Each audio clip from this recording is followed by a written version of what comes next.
গতকাল ত্রিশাল থেকে ঢাকায় এসে আমার বড় বোনের বাসায় ছিলাম। আজ সকাল ৬টায় বড় বোনের বাসা থেকে কক্সবাজারের উদ্দেশ্যে রওনা দিলাম। এই তো আমরা কক্সবাজার যাচ্ছি। এখন আমরা চট্টগ্রামে।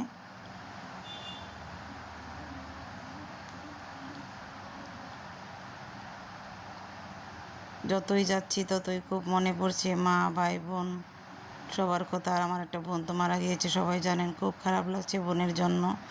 বাসায় এসে মনটা খুব খারাপ, কিন্তু কি রান্না করব, বাচ্চাদেরকে কি খেতে দেব, তাই আমি একটু ঝটপট সবজি খিচুড়ি করে নিচ্ছি। সবজি খিচুড়িটা খুবই ঝটপট করা যায়, তাই একটু খিচুড়ি করে ডিম অমলেট করে বাচ্চাদেরকে খেতে দিব। খিচুড়িতে পরিমাণ মতো পানি দিয়ে দিয়েছি। এখন আমি ঢাকনা দিয়ে ঢেকে দিব। খিচুড়িটা প্রায় হয়ে এসেছে, আর একটু ফুটতে দিব।